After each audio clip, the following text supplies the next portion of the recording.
Good afternoon, everybody. My name is Lerato Sebata and welcome back to my channel. Guys, the last video I left you with an interesting juice that I want us to talk about today, which is Act 28 of 2024, the Public Procurement Act. And I want us to focus specifically on Chapter 4 of that Act, which outlines and covers procurement threshold and set-aside tenders, including localization. So when Triple BE started back in 2000 and 2002 there was an introduction of creating set-aside tenders. One might ask me, Lerato, what is set-aside tender?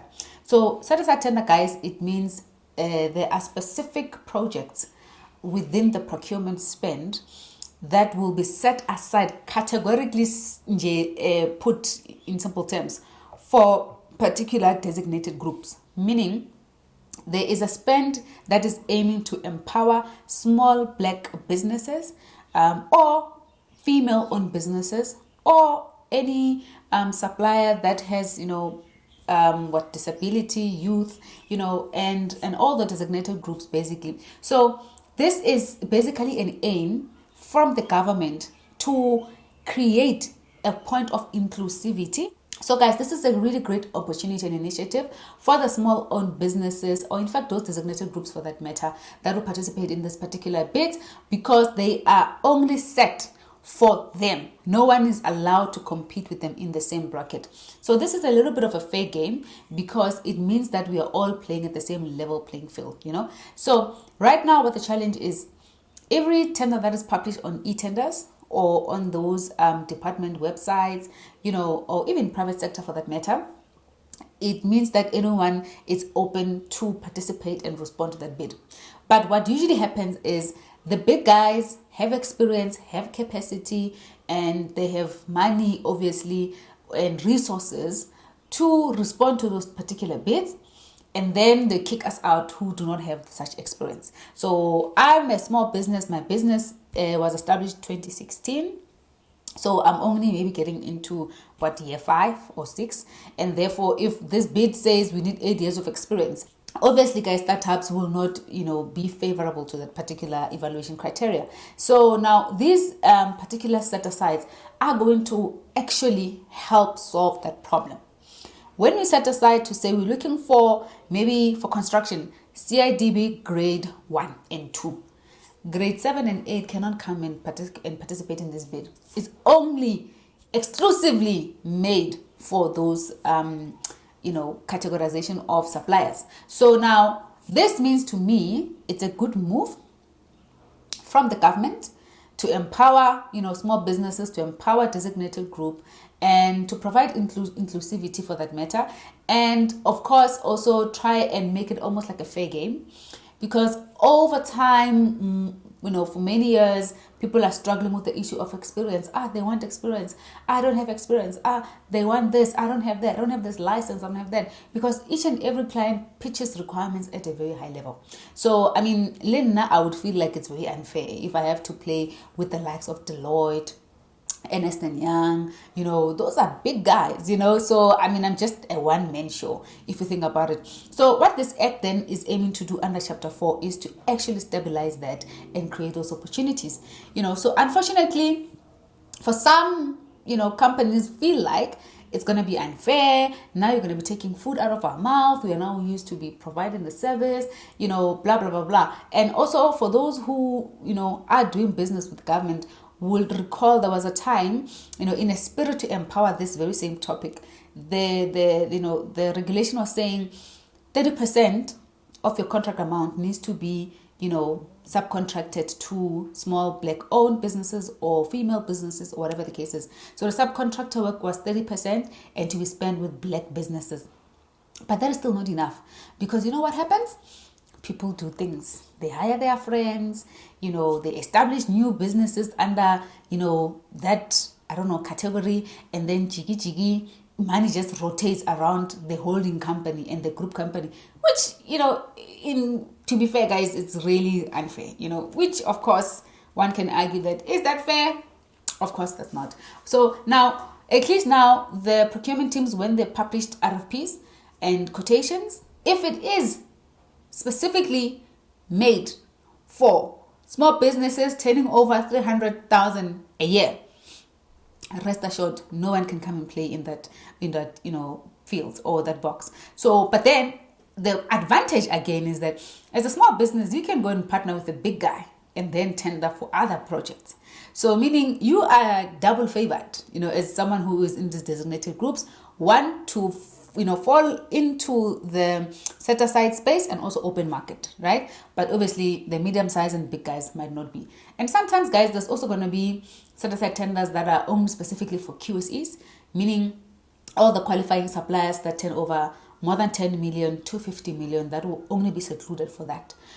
So now these procurement thresholds is something else that's new, that is now being revised and that is being reviewed. You would recall that each and every state organ, under their procurement policy, they have a threshold for RFQs and threshold for RFPs. So I usually make this I usually make this example. Transnet threshold for RFQs, because of their large projects and values are high. Obviously, their RFQ won't just start from 500,000 or from 200,000, right? It will start higher. But then for Denel, it will be different, and for broadband, it's also different. You know what I mean? So now the RFQ threshold, if now currently the ESCOM RFQ starts from 1 million and above, what this act is now reviewing all of that to say, under this new law that is now the same, what are we saying? Defense, what are they going to do? Nexa, what is it that we see as rational and valuable? So at least that means now all of us can participate in the same fair game. That's what I would say, right? So this is what basically chapter 4 of the act entails and what it means. For the most part, I think it's a positive thing. I think it's been overdue that people need to participate in these things, these set aside tenders. But before, it was challenged that it was not applied fairly, in that some organizations felt like, if I do a set aside tender, I don't get quality responses. What do I do? Because if I'm going to go for people or suppliers that are not experienced, then how am I going to be confident as an end user, as a business, to know that this supplier can deliver?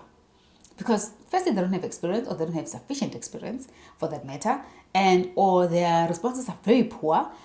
So where do we go? How do we trust? And that's a fair point, right? So that means now the application of how the set aside will be done lies within the procurement and the transformation team to see how they can back and balance, these two worlds, right? So that if we are all inviting startups and they're going to be given opportunity to start and to provide this particular service, is it one critical to the business?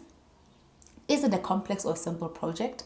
How long is this and how much is it? So those will be the guiding factors, and cost drivers, I would say, to guide how set-asides will be done. So that, yourself as someone who's not experienced or well experienced in the field or in the particular industry that you want to now, penetrate and tap into, you don't go there and fail. And once you fail, now it's a rework for these departments and for these organizations, because now they need to re-advertise. And that was the problem. That's what happened previously, that one would say, yes, I can do the work. Well, they meet the requirements from a set-aside perspective. My experience, dololo, and they don't have the qualifying teams, they don't have resources, they don't have capital. Hey, more set-aside tenders. So, but now that it's coming back, the intention is great, right? But I think the application needs to make sense. And I think it's a good move, provided they support and, they provide assistance to those that are inexperienced or don't have enough cash flow capital, and that's why the introduction of 7-day payment terms, 14-day payment terms started, is because of all of this, because, cash flow key problem, working capital key problem, right? So, yeah. So the other thing the Act also emphasizes within this chapter is the issue of localization. Guys, right now, most of us are buying from overseas. We are importing like nobody's business, right? You've seen how SARS decided to increase tax on Shein and Temu and all these online shops, retail shops, and more is coming. More is going to happen. So for the procurement of services for big equipment, items, since also the rand exchange is extremely high against the dollar and other currencies, the government needs to think hard. Are we sending money out? How much are we exporting versus importing? We need to promote localization. We need to promote locally made, proudly South African. And that also provides an opportunity for me and you to be creative on how we can say proudly South African. Because if then it is proudly South African, that means preference will be given to those type of bidders. Obviously, again, the intention is to grow the economy. So therefore, before these procurement teams purchases and procures items, equipment from other countries, they need to have exhausted the options in country. They need to have exhausted options in country, right? In which I believe in as well, because previously I understand within the government departments themselves, if they needed an equipment, before they go to private sector, they needed to check within the public sector space, especially Schedule 2 companies. So when SABC needs a particular equipment for what, they need to go check in other departments that offer such, the likes of broadband, they are in competition with your MTNs, your Vodacom, and all the fiber companies. So therefore, before you even go to those ones, let's check here, let's check at home.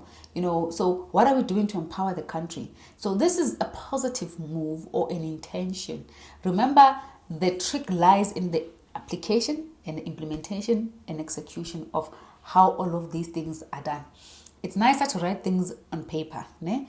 Mara, let's come to apply. Woo, a lot's going to be done.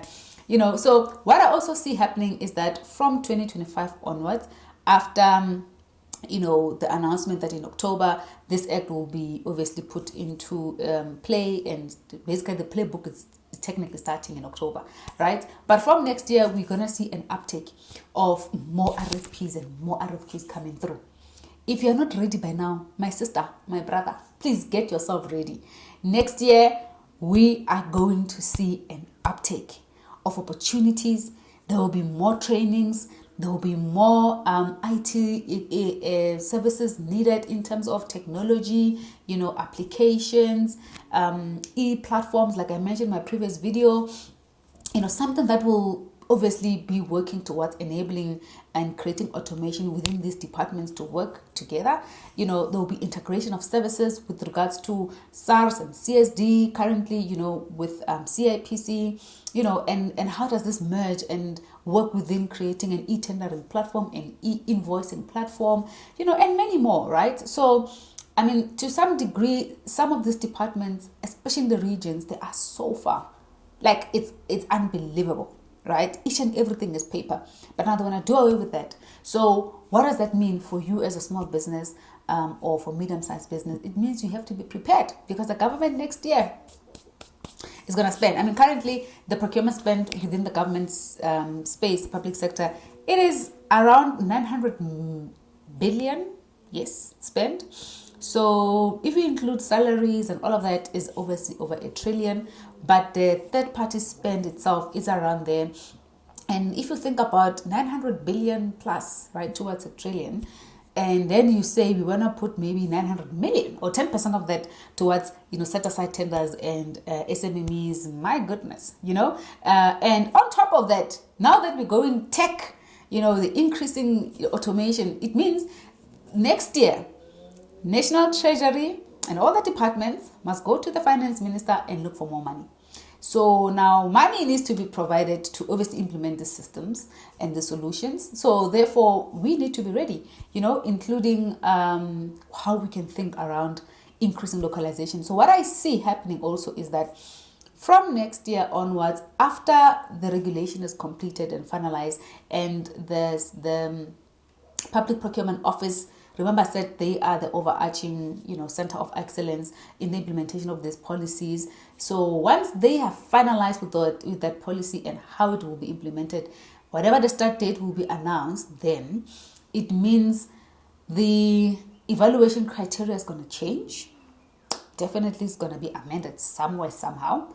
There will be a higher weighting for designated group and, specific goals, as you call them now. There'll be a higher weighting for tech, innovation, and then also be a higher weighting for localized items. So therefore, we need to think ahead and be prepared, right? So yeah, guys, this was today's video, just to get us geared up and prepared and unpack, this Public Procurement Act and what it's bringing to us who are doing business with the government, and to those that even aspire to do business with government. This is our new blueprint going forward. Please remember to like, share, and subscribe if this video was very valuable to you, and share with others. And I'll see you guys on the next video.